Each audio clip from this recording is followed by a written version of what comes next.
All right, what's up, guys? Welcome into Packers Total Access. My name is Clayton. You can check us out on Packernet.com. Find me on Twitter at Packers_access. You can email us, PackersTotalAccess@gmail.com. Text us 865-658-5824. Join alongside Tim live in Green Bay.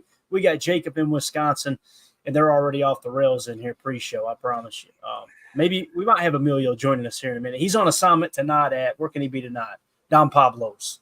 He's on assignment at Don Pablo's this evening. So how we doing, gents? Everybody good on this Friday evening? Feeling great, man. Oh, yeah.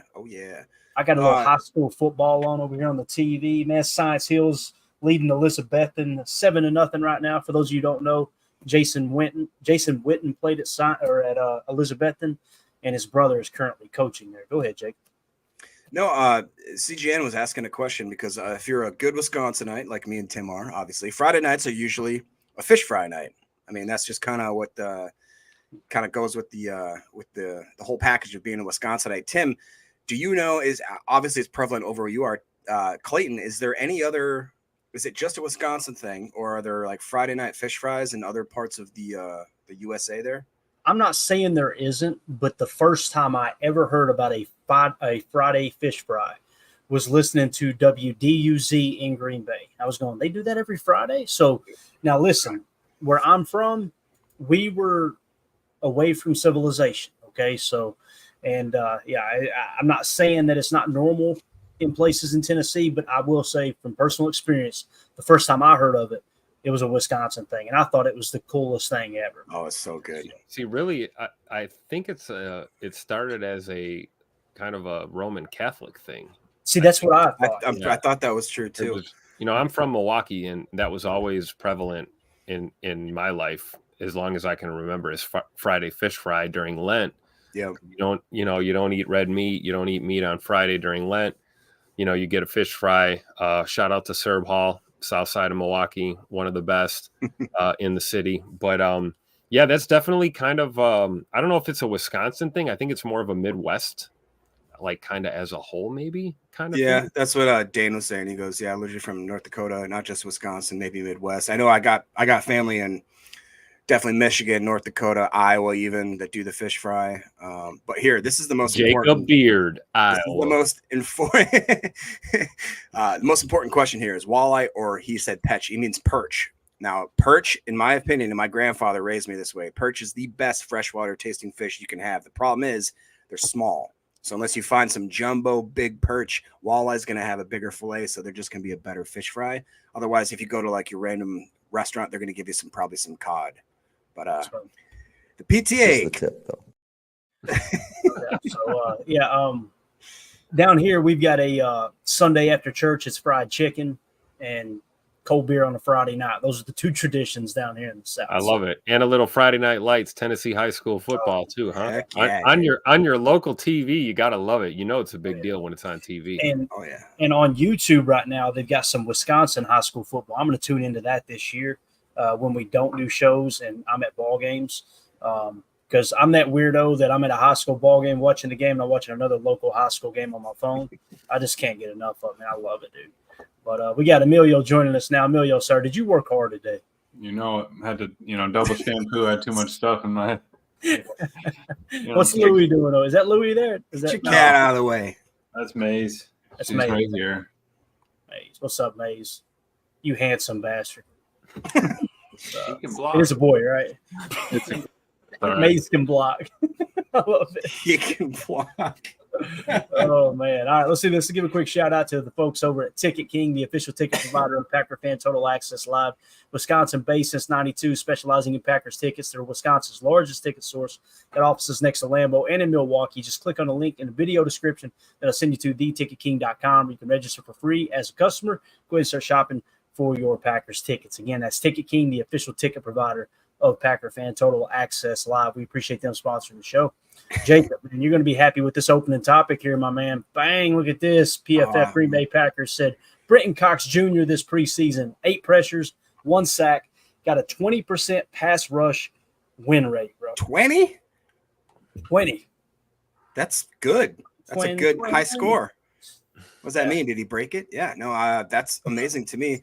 And I think that's you guys obviously know that I've been a fan of Cox for a long time now, and I just really am. You're an amazing person. You know that. I'm impressed with the way, if you guys remember, the reason he fell from what could have been, they were talking at first a possible second, third round draft pick to completely not being drafted was because he was such a hothead. He got cut from 2 major organizations in college. I believe it was Florida and Georgia. I think Georgia.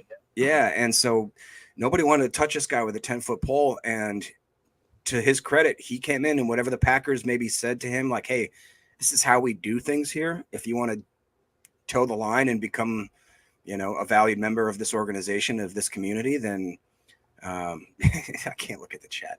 Then come on in and we'll take you under our wing. And I think that he, more than anything, has done the work. Like, that's the dude that, and it helps being in Green Bay. I watched, finally got around to watching that Chris Long podcast with all 3 of the guys. They weren't all there together, which I was surprised at, but it was really a great interview. He got into some really great questions. And one of the questions was basically like, does it help being in Green Bay? Because there's nothing to do as long as you're like, if you're a clubbing type nightclub kind of guy. Kenny Clark said, heck yeah. He goes, you have your fun in the offseason, you come to Green Bay and it's all about football. And I think that probably helps Brenton Cox Jr. I don't think that'd be the same if he went out to LA. You know what I'm saying? So, right. No, it's a great point for sure.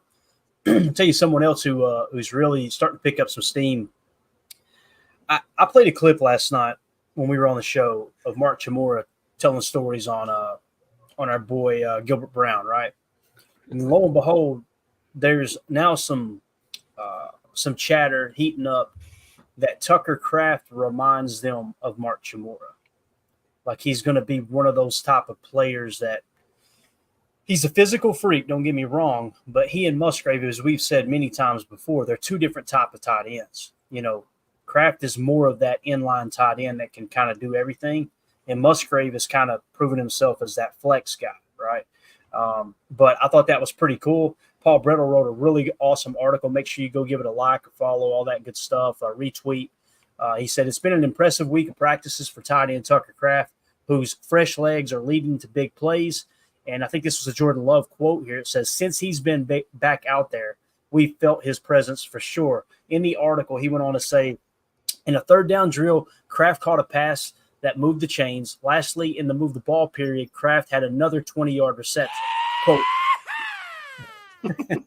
Quote, Tucker looks great, said Love after Thursday's practice. Since he's been back out there, we felt his presence for sure. And I think he's hit the ground running. I think he has some fresh legs right now after missing a little bit, but he looks great out there. It's very apparent on the field, and it's great to have him back.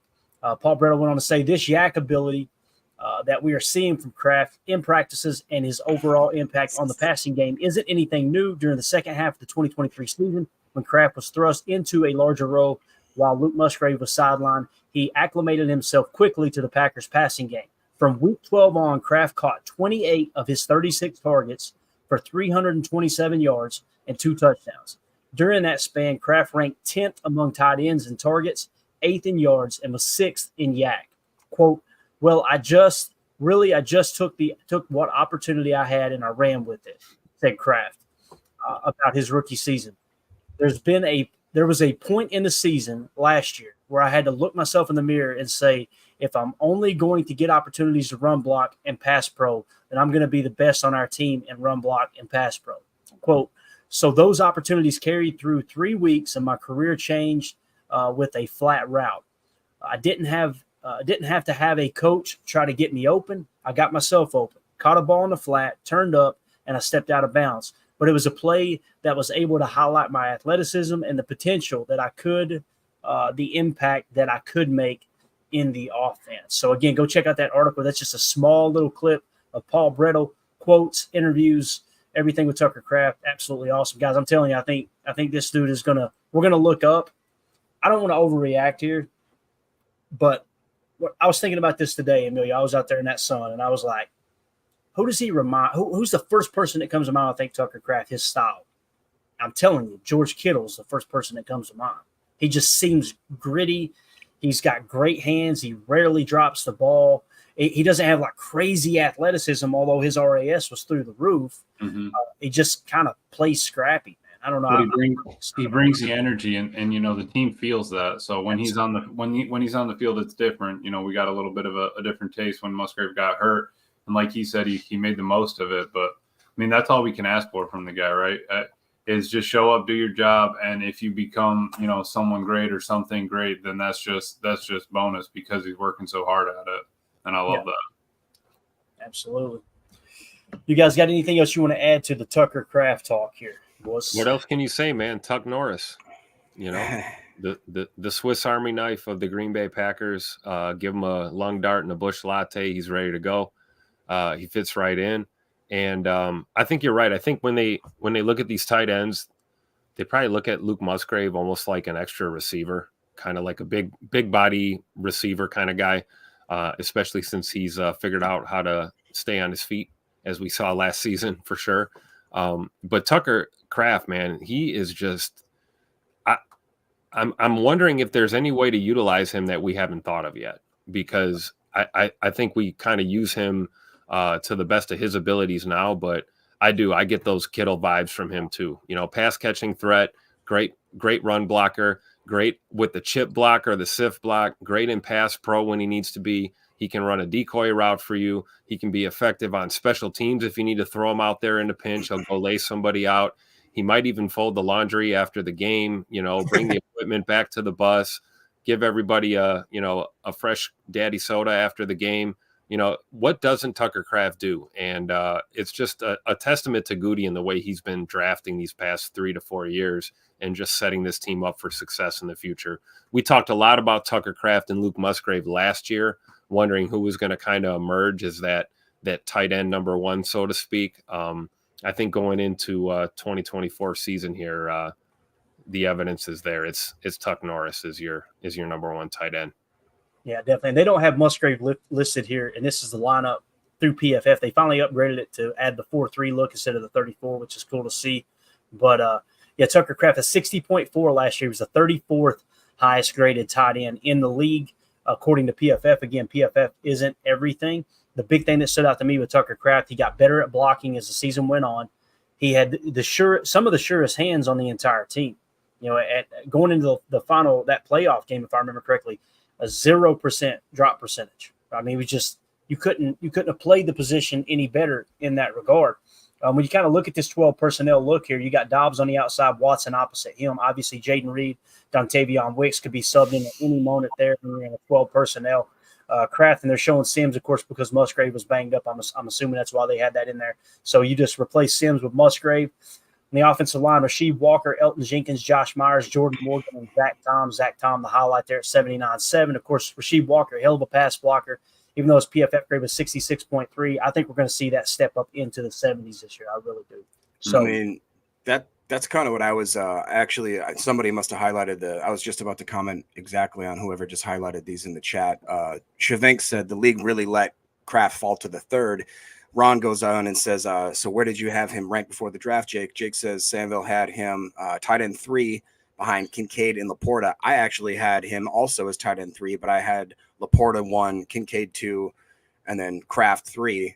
And Jake goes on to say that was at least his rankings there. I think that Tucker Kraft is a type of mold that we haven't seen maybe ever in Green Bay. He is just like you talked about how he doesn't seem necessarily athletic, but he is. And the thing about him is he's such a well-rounded tight end. He's really good at the run blocking. I think that he's going to get better better at pass blocking. I think he's going to get better at run blocking. And I think is being slept on with the amount of athletic ability he does have when he gets the ball in his hands. You talked about it. The dude had a 0% drop rate. That's crazy. And as much as I love Musgrave, the guy seems like a very thick wide receiver, maybe that's every now and then lines up, as the tight end. But if he can evolve his game to just catch the ball, turn and run, that'll definitely help. But right now, Tuck Norris, man, that's my guy. I just think that he is the next level. Yeah. And if I remember correctly, I think it was Dalton Kincaid. I had Dalton Kincaid, Sam Laporta, Luke Musgrave, then Tucker Kraft on my board. So I actually had Tucker below Luke Musgrave. But yeah, he's going to be exciting to see what he can do this year. Now, one of the big plays that the Packers run, and it really does include the tight ends, is outside zone. And in Bobby Peters' book that we're kind of been breaking down here lately, we're going to dive into a little bit of the outside zone real quick, okay? And this is basically what Bobby Peters said, okay? He says the goal of outside zone strong, and this is specifically outside zone strong, and he really keys in on 12 personnel, which we just showed you was this right here. That's a 12 personnel that the Packers love to run right there. They can run out of ace, they can run out of gun, but they like that balanced look. And you know how we've talked about them playing out weak outside zone slice, where the tight end, typically Tucker Kraft, or whoever's playing you in the offense, will slice over. Well, you've also got outside zone where once a defense starts to key in on that slice effect, they may start to play the weak side, shade to the weak side of touch, or even the strong side if you're hammering them there. And then you come back with just straight outside zone with no slice, and you can really gain a hat or two, okay? So here's what Bobby Peters said. The goal of outside zone strong is to capture the edge of the defense by pressing the aiming point. Cutbacks can be created as a fail-safe to make a well-rounded rushing concept, meaning if they get aggressive on the outside to take the outside away in an outside zone run, you can use their leverage against them, their aggressiveness against them to cut it back. And that's where some of the biggest plays in outside zone are made. Go back and watch Aaron Jones over the years, right? That's the fail-safe he's talking about. It says using a play-side wide receiver and a play-side tight end is one of the tools in the toolbox to accomplish this. Similar to outside zone slice, the Packers block the concept with a couple of different calls to handle secondary rotation at the front side of the run. In the base version, the play-side wide receiver will block a strong safety rotated down into the box. Within this version, the Packers have a few ways to handle the issue of the strong safety being in an unblockable position. They can use short motion, remember the cheat motion we talked about, to bring the receiver down further to get better leverage in for his block, or they can flip the play. Flipping the play is the more common version, whether it is the same concept to a tight end or running outside zone weak away. The Packers also like to flip the play if they have a 9-tech to play side, but have a 6-tech or a 5-tech opposite. They want to run the play to the side that has a better chance of getting to the perimeter, meaning they come out and it's designed to go, let's say you got that base 12 look, that balanced 12 look, come to the line. One side's got a 9-tech, the other side's got a 5 or a 6-tech, and you're already running 9-tech side, flip that play. Let's go toward the 5 or 6 and get the outside leverage. And then if they kick out and a safety buzzes down very aggressively, the cutback is going to be a freaking home run. Okay. It says they want to run the play. The side we got that. It says the other version includes the down safety on the front side fist combination block. We won't get into all the different combination blocks right now, but there's a multitude of different block combinations, fist being one. Usually the play side tackle, play side tight end works up to him in this case against two highs. The plays look identical. So here's a diagram to kind of show you guys and gals what we're talking about.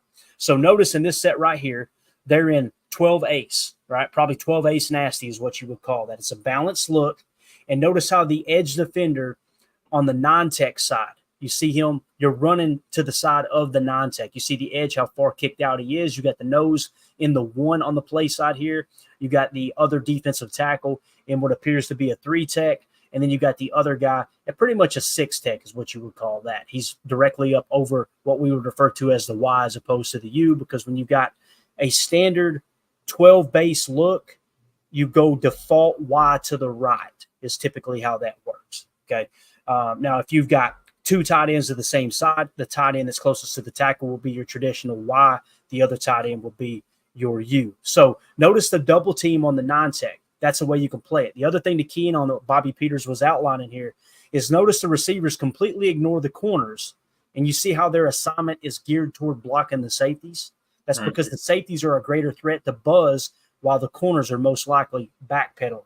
So get the guy who's got more momentum keying on them. You double the edge defender to the weak side backer, or in this case, if you came out and you looked at this, you immediately think, okay, Clayton, there's that 9-tech you're talking about. Why would we not flip it opposite side? Because look at the hat count, right, Emilio?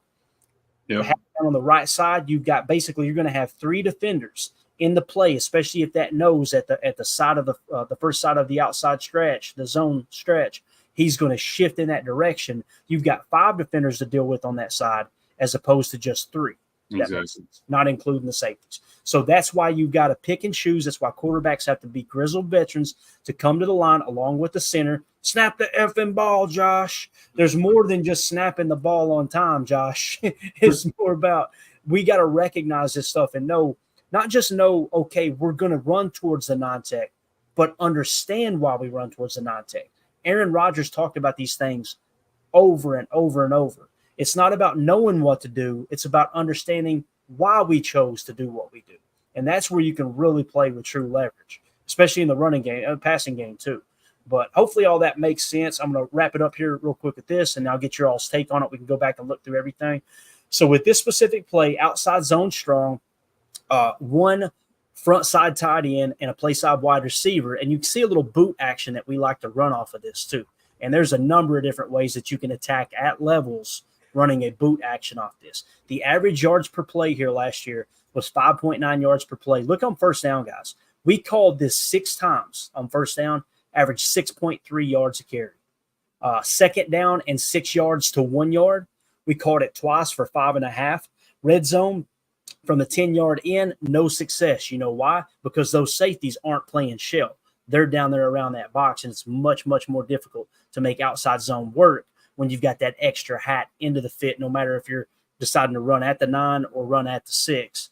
Third and fourth down, including the red zone, it was called one time at 100% success rate. Second down and 7 yards plus, it was called one time, only 2 yards. And then red zone 10 to 20, it wasn't called at all. So you see on first down, this was a money maker here for sure.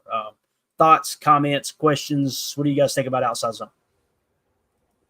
We need it, right? It's the basis of our offense. I feel like it's everything that they need to hammer down. This needs to be our power sweep kind of thing they know like the back of their hand. And I think I'm kind of excited to see Josh Jacobs in it, right? And see kind of what he can do. But again, Tucker Kraft and Luke are big on making sure that they can seal and help on the ends and get to that next level. But I like Matt running it early in the downs, and like you said, not too close to the red zone because everybody's so tight. There's no vertical depth there. Hell yeah, I agree, Emilio, 100%. And you know what else I love about the outside zone is I feel it sets up the play action boots, the naked boots and the misdirection that we like to run in the pass game. So I'm all for, like you just said, Emilio, run it early and often, and lull those defenses to sleep, so to speak, and then hit them with that play action. Yeah. Do you guys think it's fair to say that if you had your choice as to which tight end was out there on the play side, you'd definitely want Tucker Kraft over Musgrave? Absolutely, bro. Absolutely. Would you rather have Sims over Musgrave? Like, would you rather have Wilson? Would you rather have Tyler Davis? Yeah, that's what I'm saying, man. Now, for me, it's Tucker Kraft. He's got the explosion in the legs. His blocking improved throughout the year. That's not my take. That was Mike Wall's take. And anybody knows about run blocking, it's that big hog molly that played guard for so many years. Right. For me, it's Tucker Kraft. How about you guys?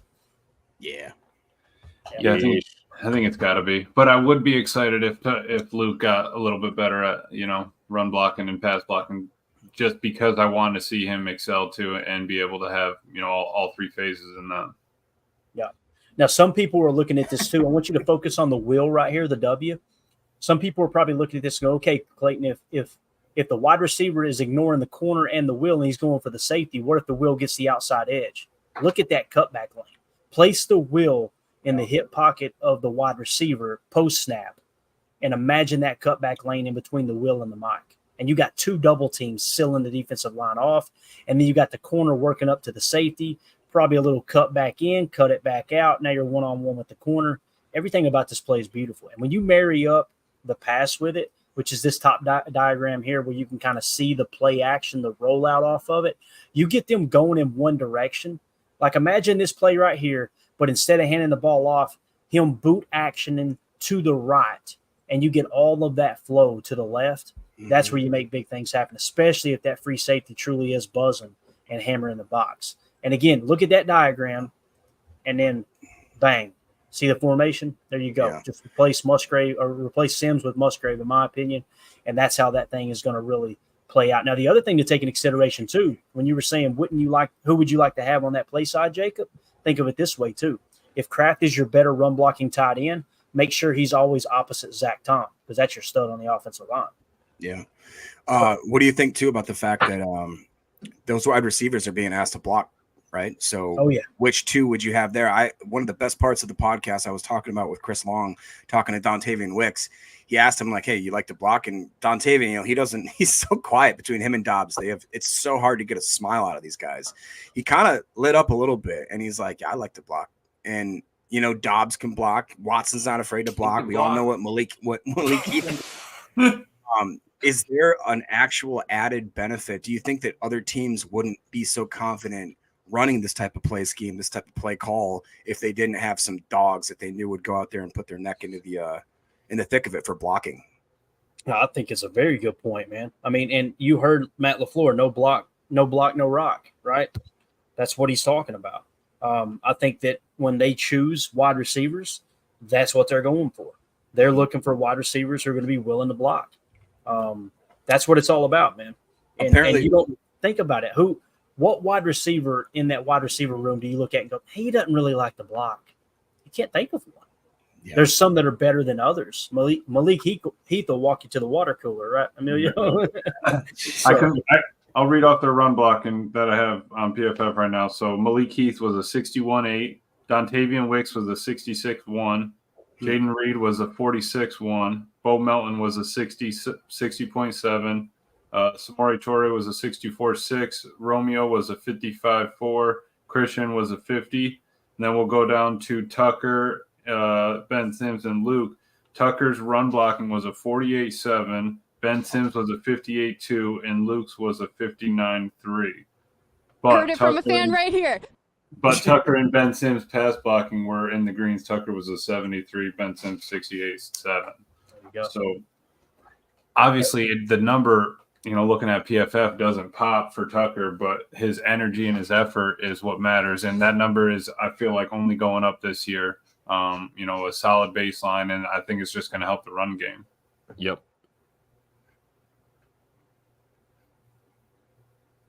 Clayton, you're muted. Yeah. I was trying to edit a video over here. I was going to let y'all talk, man. Y'all just keep on hitting on it for just a second. Go ahead.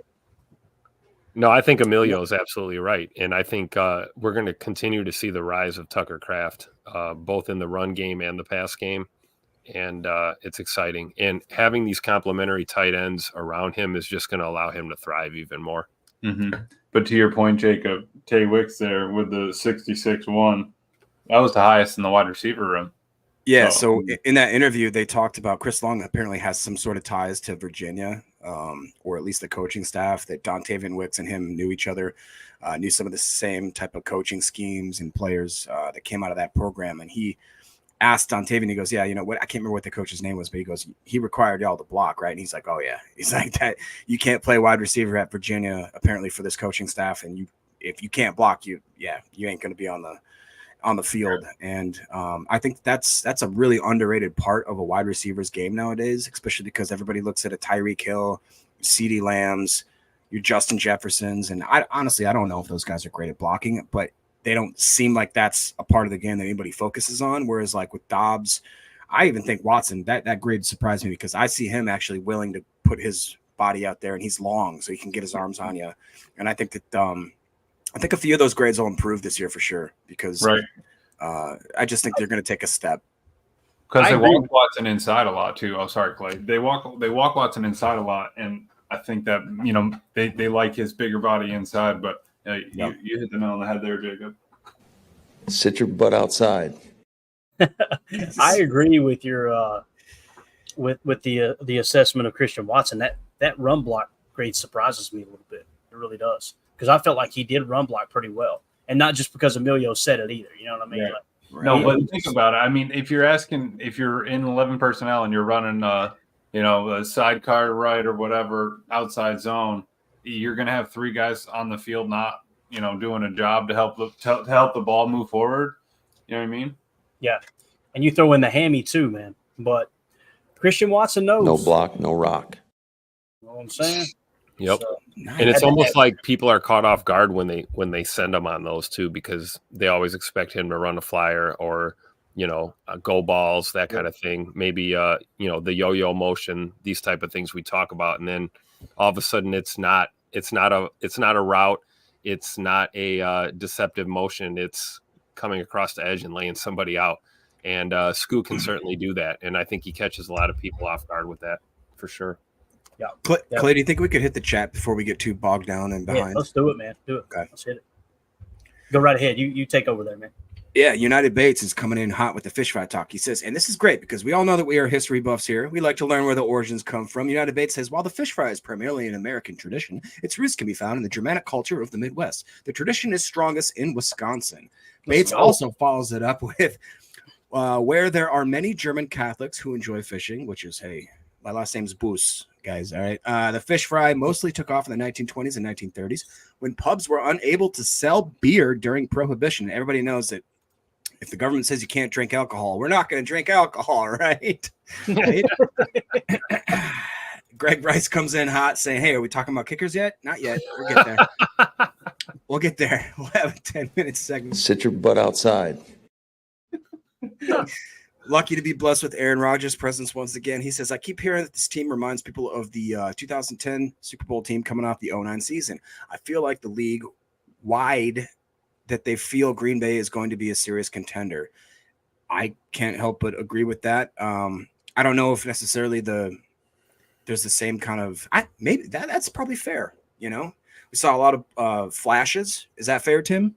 I would think so. And I think what he's saying, like the vibe right now certainly feels like that, like we did back, 2009, 2010. But, you got to remember that was really the emergence of, AR-12 at QB1. And a lot of that team, at least offensively, had weapons from the Brett Favre era that were still transitioning out. This is a little different. We have, I think we've got Kenny Clark. That's the only Ted Thompson draft pick on this team.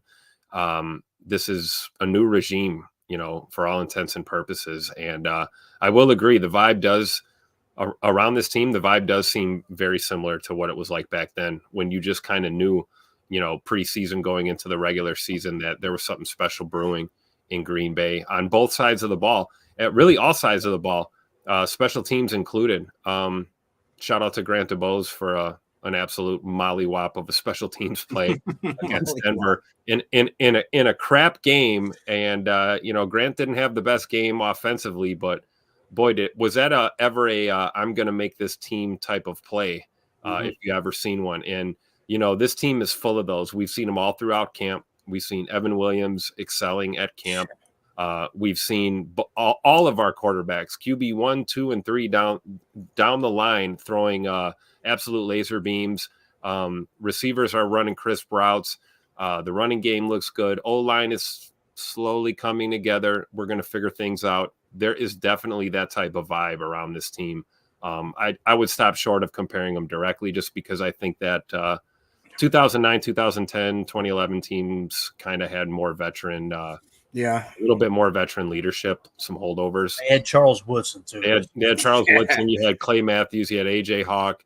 That receiver core, Jordy Nelson, Greg Jennings. I mean, so we're missing a lot of those big marquee kind of people, but that's just because they're defining those roles right now. And, for all those players that we can name, we've got up-and-comers on this team right now that we're going to be talking about for years to come. I truly believe that in the same realm that we, speak about Jordy Nelson and, Charles Woodson, these guys. You look at the back end of that defense, man, you can't tell me there's not a couple guys in that secondary that kind of remind you of that, that shutdown safety / corner play that we saw from Charles Woodson and Nick Collins and a lot of those guys from those, 2009, 2010 teams. So I definitely agree, man. The vibe is good, and Lombardi's coming home. I've been saying it, for months. I'll continue to say it all year. Lombardi's coming home this year. Happy birthday, Jair. February 9th, it's coming home. All right, let's go to the Patreon group here. If you guys aren't a member of the Patreon group, you can join by scanning this QR code right here in the upper right. That'll send you to Packer Fan Total Access on Patreon. So go patreon.com/Packer Fan Total Access, or just search Packer Fan Total Access when you get to the Patreon website, or you can scan that QR code. What we're going to do is include you guys and gals in the show more often throughout the season. taking questions from those who are supporting us in the Patreon group. We'll also be doing some giveaways. Matter of fact, tomorrow night, we're going to be giving away another copy of Take Your Eye Off the Ball 2.0. So do not let me forget that, guys. What that means is anyone who's a member of one of the 3 tiers in our Patreon group tomorrow, by the time, let's say by midnight tonight, so get it in early so I can comprise the list there. But we're going to spin the Larry McCarron Pinky Wheel and give away a copy of the Take Your Eye Off the Ball 2.0. It's one of, if not my favorite football books. It's the book that made me fall in love with the X's and O's of football, where I literally read that book and went, damn, I can understand this. I can do this. Because sometimes it seems overwhelming. It's really not. Pat Kerwin does a really good job. So anyway, let's go to the Patreon questions. We kind of asked some guys, hey, you got any questions for the show? AZ Marky Mark in the Funky Bunch here says, so where do we see our team weakness going into the start of the season? I see the offensive line as a significant weakness, and secondly, the linebacker crew on the defensive side. So let's go around the horn with that. We'll start with you, Emilio. What do you think, if you had to say, when someone says, what's the weakness of the Green Bay Packers, what's the first thing that comes to mind? Yeah, I'd have to say O-line too right now.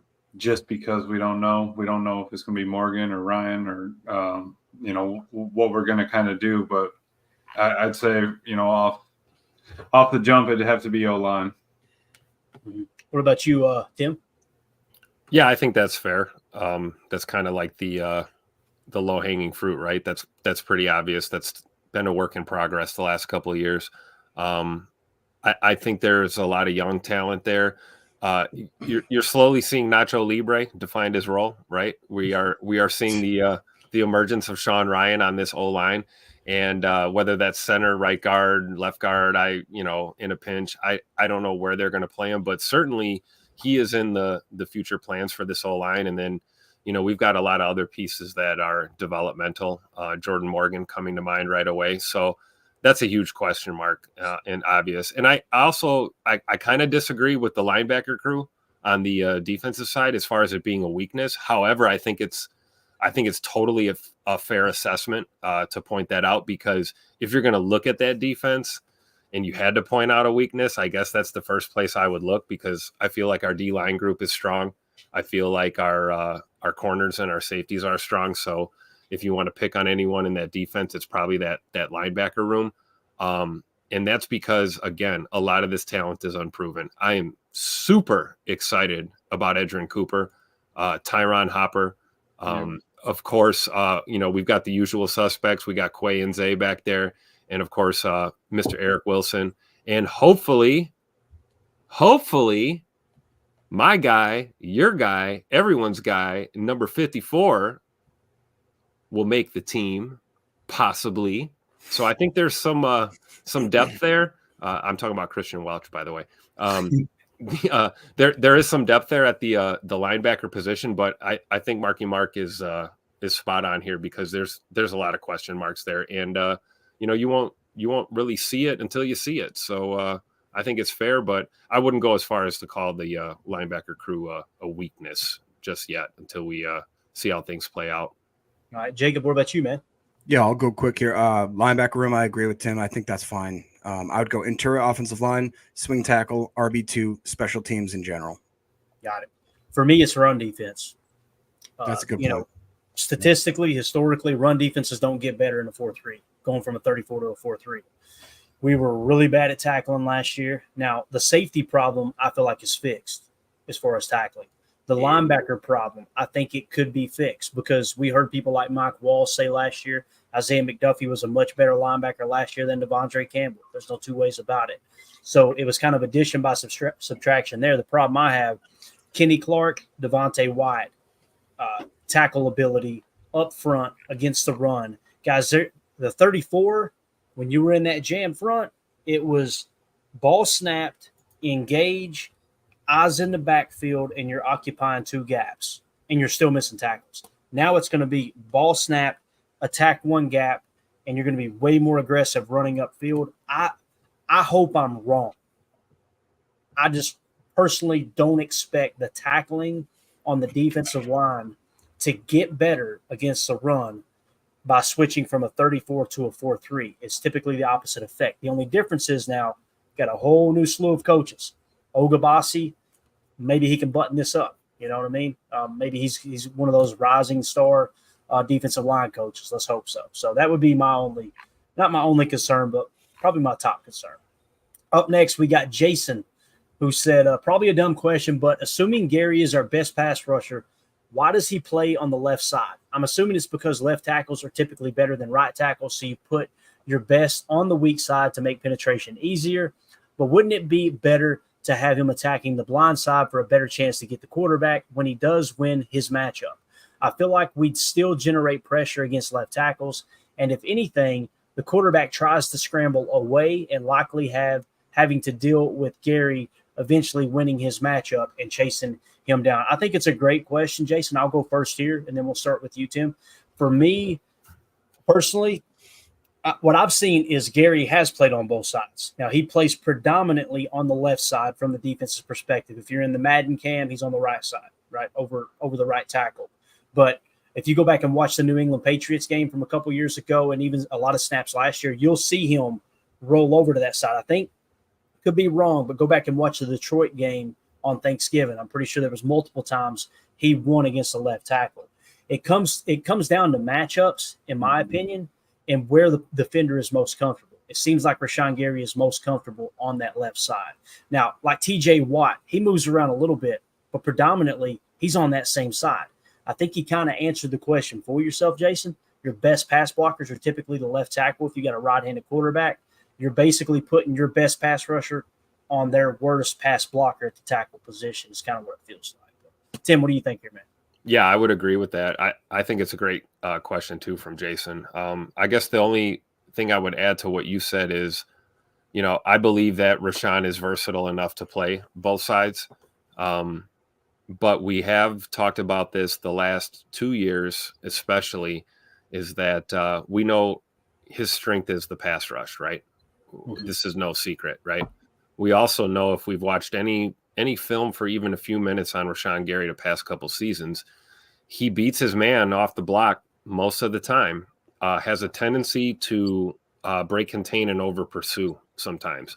So if you're in a situation where he's on the right side and you're beating that left tackle dead to rights and that quarterback is scrambling, if Rashan gets too far back into that backfield, then you're basically rendering himself, useless, kind of out of the play. So I'm more intrigued to see a situation where maybe they do put him in on the right side and then stick someone like an LVN or somebody on the left side, and then see what that O-line's going to do with those two guys attacking, either the quarterback or the ball carrier out of the backfield. But I think it's a great question. That's the only thing I could really think of, because I think Rashan's a beast anywhere. He could damn near play inside on that defensive line in a pinch as well. So versatility is key on this team, and that's why Rashan is that dude. But I agree, Clayton. I think we've seen him probably predominantly more lined up over that right tackle than the left tackle, but definitely on both sides of the line for sure. Yeah. Jacob, what you got, bro? No, I mean, I don't got much more to say than what Tim just reiterated there. I think it's just, a preference thing. If there was some sort of really big advantage that we were lacking, I'm pretty sure the coaches would have figured that out by now. Yeah. And I don't know if it's a preference thing. Who knows? If you could maybe ask Gary which side do you like lining up on. And to my opinion, like kind of Tim said, Preston seems more of like that kind of, he's so long, he's so kind of lanky, he's very stout. Right. It seems like it works right now. And I don't really have any preference to it or anything like that, but I just think. Go ahead. No, go ahead. I thought you were done. I'm sorry. Go ahead. I was laughing. Okay. I was laughing. I wasn't laughing at you. I look over and they try to score right before halftime. Science Hill did over in Elizabethton high school football. Dude knocks the pass away, right, preventing a touchdown, and he jumped up and did the strap city. This little white kid that looks like he's 5'8", 130 pounds. How dare you? I was like, no, but let's don't do that. Here we go into the end zone. God, he threw that thing to Irwin. Lord have mercy. Go ahead, Emilio. What you got?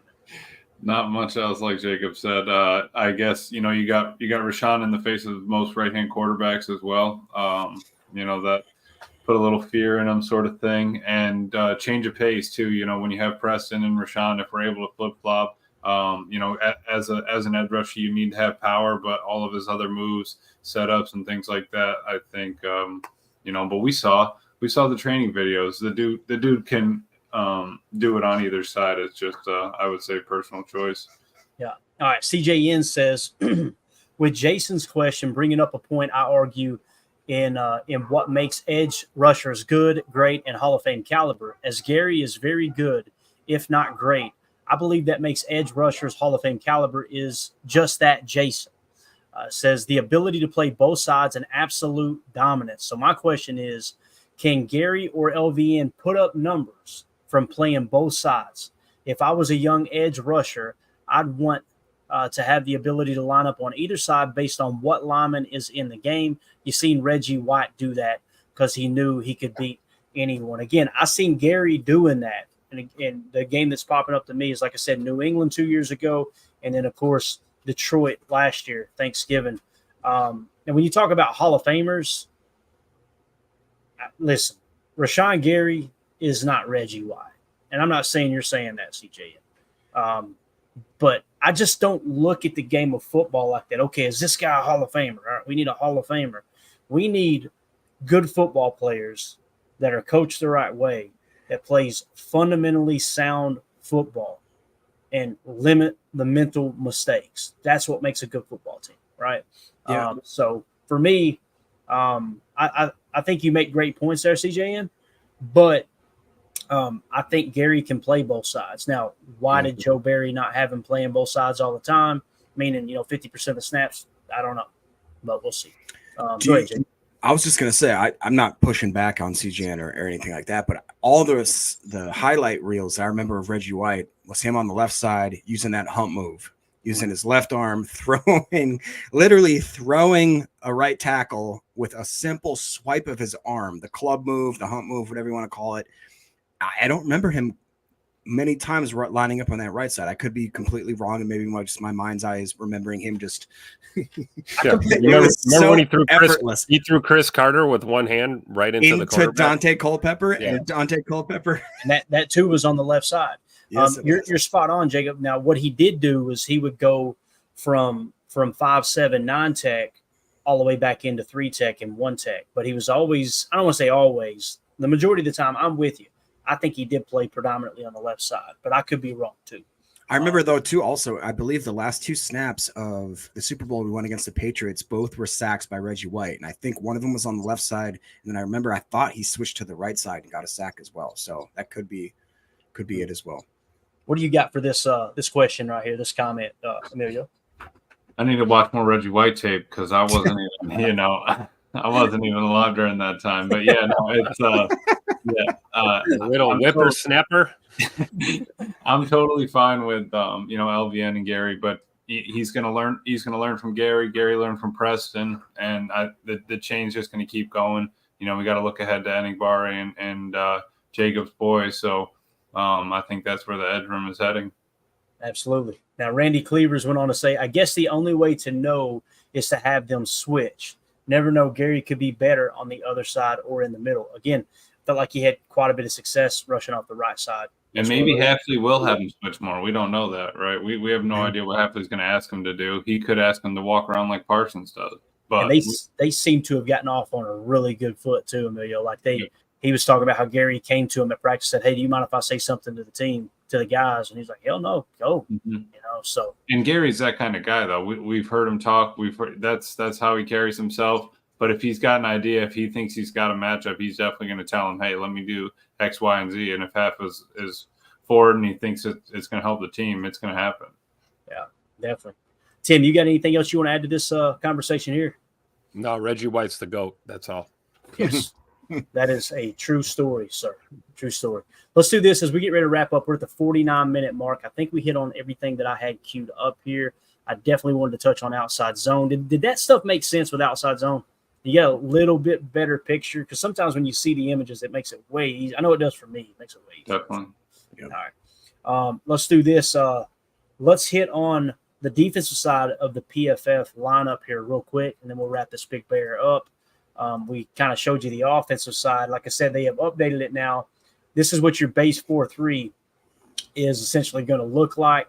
And again, it doesn't mean they have it accurately depicted here as far as who's playing, who isn't.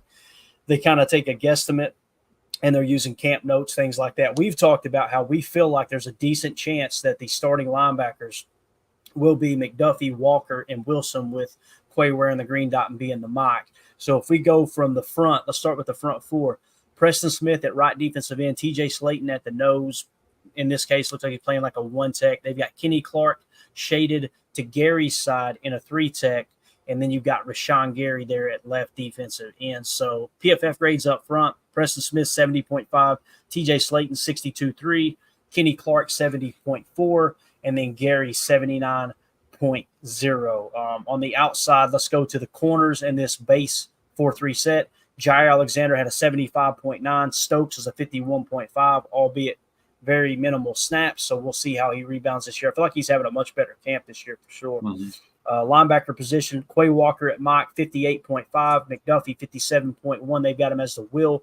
The Sam, they've got Eric Wilson in there at a 56.5. We know there's going to be some heavy competition, as Edrin Cooper's probably going to get some playing time tomorrow night, I would hope so, or tomorrow day, I should say. And then Xavier McKinney, man, 87.5, the fourth highest graded safety, playing that free safety position. Javon Bullard, obviously not having a PFF grade. We've watched the college tape. He was a stud at Georgia. He's playing strong safety here in the base 4-3. What pops out to you here, boys? And I don't care who goes first. The yellow at the backers. Yeah. Yeah. Up off the screen, don't it? Yeah. That one sucks a little bit. I would also say Slayton, just cracking in the first team. That just kind of came out of nowhere, right? I'm not mad about that, though. I mean, if we can have a little bit extra weight up front there, and he can still move piles, take on double teams, and split them. We need that up front. Like Kenny Cook, if TJ's taking on those doubles. Yeah, and he has fallen well within the top 64 of defensive linemen. He's 52nd, so that says that he's a legit number 2 defensive tackle. So, yeah, I'm okay with it. Again, the Kenny Clark thing, grading out 32nd. If you were to pretend that PFF was just the gospel, you'd say, man, he's being overpaid. But when you look at his pass rush ability, obviously that's why he's getting paid top dollar. I think he had a career year last year in sacks, mm-hmm. So that's what they're paying the dude for. Yeah. And they did that for 9 years. Yeah, it's just crazy, dude. Tim, you got anything to add right here, brother? Yeah, just looking at those linebackers, I think Emilio's right. Seeing that yellow there, it's not a good thing. I'm looking for a scenario where we see probably Quay or McDuffie on the field at all times, and then the Sam and the Wills switching. Maybe we pepper in some Hopper and some Cooper in there in some of these sets, but I think your Mike is probably going to be Quay going forward. But if you look at McDuff and Wilson, I feel like all three of these guys, looking at this lineup, they could all rotate into that Mike position if you got to pepper in some of these rookies. So, don't panic about the linebackers just yet. We have not really seen full-fledged Edrin Cooper and Tyron Hopper cut loose yet, and they need the reps. So hopefully they get some snaps this year. But let these guys play. A lot of these these PFF grades are going into the year. You can't tell me that last year's play is not affecting this. So let's see what happens this year. We'll just leave it at that. Yeah, and if we switch this up to nickel real quick, to the nickel 4-2-5, what they're showing now is Preston Smith, Carl Brooks alongside Kenny Clark, and then Rashan Gary. So I'm not sure why they put Carl Brooks in there over Devontae White, other than Carl Brooks graded out better than him. I guess that's by default who they're throwing in. Makes you feel real good knowing Carl Brooks, 69.8. He was the 35th highest graded defensive tackle again, or defensive lineman, I should say, not edge, but defensive lineman. When we go back to base, I mean, he's significantly better PFF wise than TJ Slayton. Now, keep in mind, Carl Brooks, and that's the thing that many people miss when breaking down football and trying to understand, all right, why is this guy in as opposed to him? Carl Brooks is not a nose. That's the role that TJ Slayton's going to play in that 1-tech in our base 4-3, especially seeing that if they go like Robert Saleh and they play a lot of overlooks, you're going to have TJ Slayton out there quite a bit if he stays healthy, of course.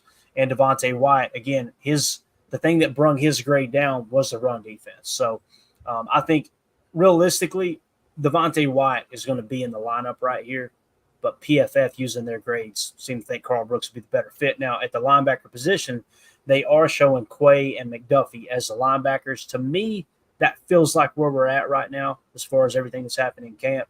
And then, of course, they got Nixon in the slot there. Grading out as a 60.0, the 81st graded cornerback in the league. And Evan Williams balls out again tomorrow. Boys, it's time to really start talking about let's get Bullard into that slot and get Evan Williams playing strong safety starting in the lineup. You got to get your best 11 out there. But that's right. That's right. Keyshawn Nixon for running back 4.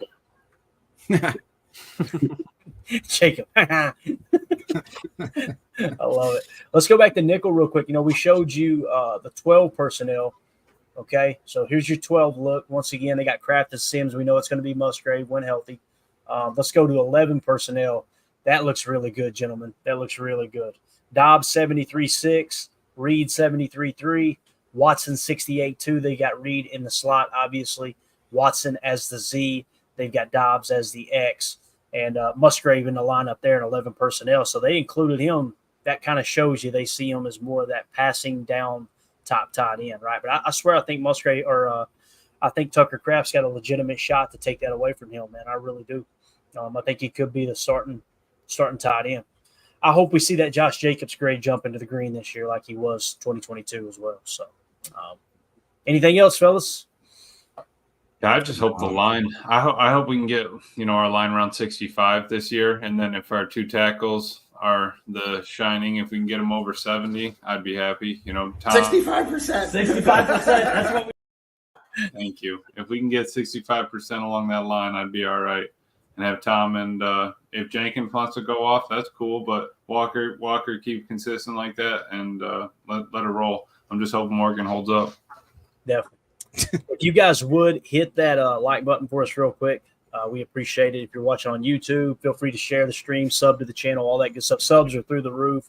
Really appreciate y'all supporting the show, supporting the channel. Jacob, you want to hit on these that you've got marked real quick? Let's go rapid fire. What do you think? We could rapid fire. I mean, Greg Rice says, I think it's I really think our PTA hosts have not talked about kickers enough, which is true. Jake Shavink seconds that, says way too far into the show without a little kicker talk. If you want to try to hit some of these, I got quite a few of them. Let's just go rapid fire. We all can't comment on it, but let's do it. All right, CJN says, CJN says, just wanted to say I've been following you knuckleheads for a while now, and I am so blessed to have found your channel and be a part of this group called the Posse. You all rock. We appreciate that very, very much. Yeah. 12 for this says, you make 120% of the field goals you don't kick. Wayne Gretzky, Michael Scott, Tucker Kraft. And Lincoln. And Lincoln. 12 for this also says Tucker Kraft is Milwaukee drill and a box full of Ryobi screwdrivers. I love it. That's for you there, I'm sure, Emilio. Aaron Rogers says, I keep hearing this team reminds people of the time. We already talked about that one. Ron says, fans need to remember that the 2010 team was 10-6. So everybody needs to chill throughout the season. That is a very good point as well. That's I agree right. with that. Remember that run into the postseason?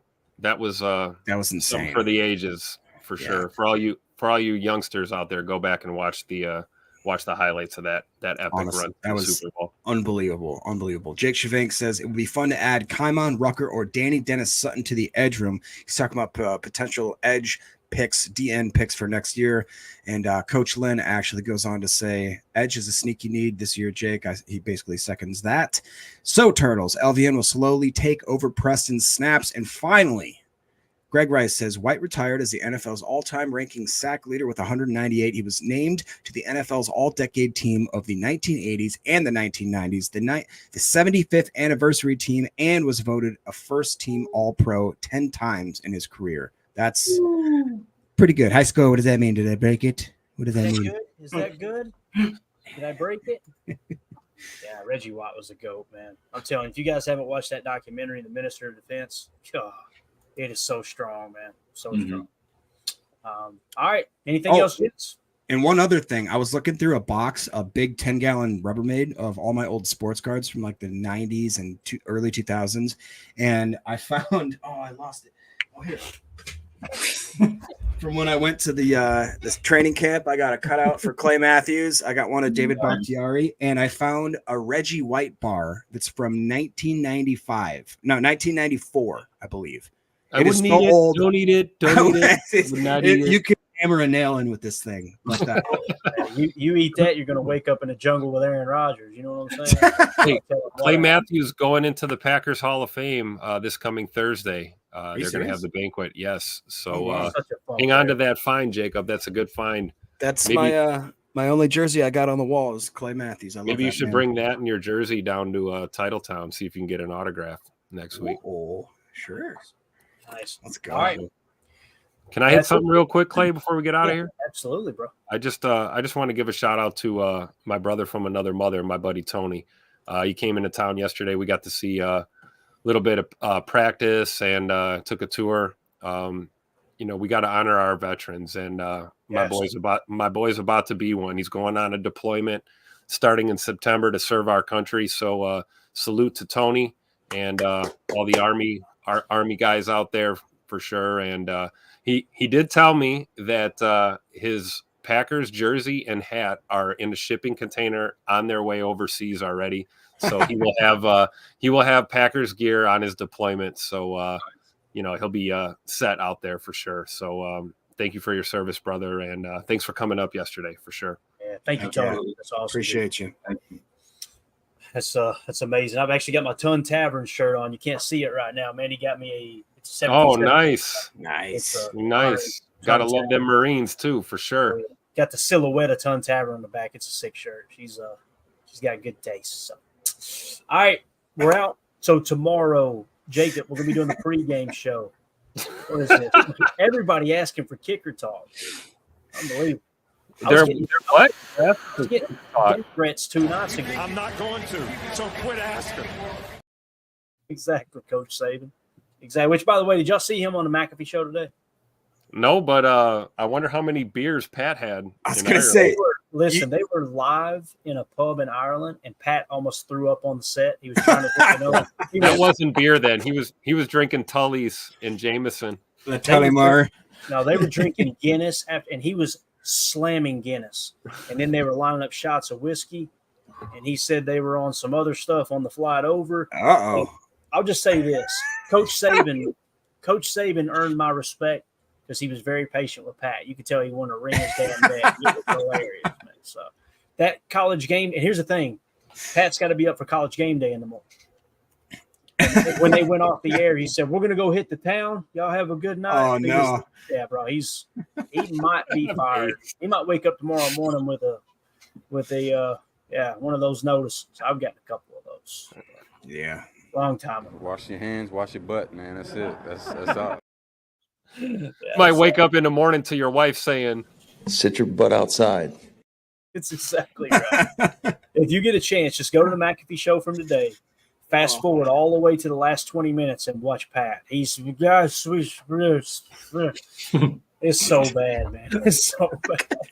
So, anyway, Jacob, what time are we going live tomorrow for the pregame show, sir? 1 hour before kickoff will be what time your time? Well, let's do 10:45 America's time. You want to do that? Sounds good to me. 10:45 a.m. America's time. If you don't know what time that is, same as God's time. You're still in America. Just ask a friend, okay? I'll tell you what, boys. I'm gonna be at the game. I'm excited. I'm looking forward to it. Got family coming up, and I will do my best to hop on live from 12:65 tomorw. Yeah, see if we can pull it off. We did a little test the other day at camp. So, dude, it was really clear. I even listened back to the replay, and I was surprised. You sounded better than we did. Spot. Now, you get all those people in that stadium sometimes. Yeah, it might be a different story, but I'm planning on being being one of the first through the gates. So I'll be inside. I'll have some time to kill before the game. So definitely hoping to jump on the live. I'll bring a mic with me just in case it gets a little crazy. Absolutely. Greg Ross asks, can we have the post-game stream open again? It will be up. What I'm going to do, Greg, as soon as as soon as we're done with the pregame show, I'm going to create the postgame show link. So be looking for it to pop up on the YouTube channel. If you'll just click on it, the chat will be going. So that's what we'll do. Rather than keep the pregame show going because it was tying up my Twitter feed, you guys can just hop in there and actually chat before we even go live for the postgame show. So that sounds good. And as far as I know, Ryan's going to be doing a stream live during the game. So be looking for that. If something changes, I'm sure he'll announce it. But what we've basically been doing is going live for the pregame show an hour before kickoff. Ryan's live during the game. And as soon as the game's over, we go live for the postgame. So you're getting like 5, 6, in some cases 7 hours of coverage. So it's pretty cool, man. The goal is to make this channel, and I've said this before, long-term goal, 5-year plan is we want there to be a show live on this channel all day long, talking Packers. That's the goal ultimately. So got a long ways to tell you Packers back. You heard it from a fan right here. Oh, it's a perfect splash. Y'all crushed it. Crushed it. So I know, Emilio, we got our tickets squared away, dude. We're going to Nashville. I know. Bro. I can't wait. I'm going to be leaving out of here at 10 p.m. So I'm going to get to Chattanooga probably about 1 a.m., grab a nap, and then we'll meet you guys. We'll meet you and Jordan in Nashville, unless y'all want to crash and chat. But it's going to be a good time, man. It's going to be a fun game. So got a busy year ahead of us, boys. Draft, too. That's the truth. It's going to be awesome. It'll be awesome. All right, everybody have a wonderful evening. Really appreciate y'all hanging out with us. Again, hit that like button for us on your way out. And for those of you listening on the pod, thank you for making us part of your day. Also, feel free to join the Patreon group like we talked about. Hop over there. It's a really cool community we got created there. We'll see you for the pregame show. Coach LaFleur, cool as ever. Tupac LaFleur. LaFleur said, let's go out and be the change you want to see in the world. Smoke a couple lung darts. Go back, go. You know what I'm saying? So, see y'all tomorrow, boys. Have a good night. No block, no rock. That's exactly correct, Tim. Beautiful.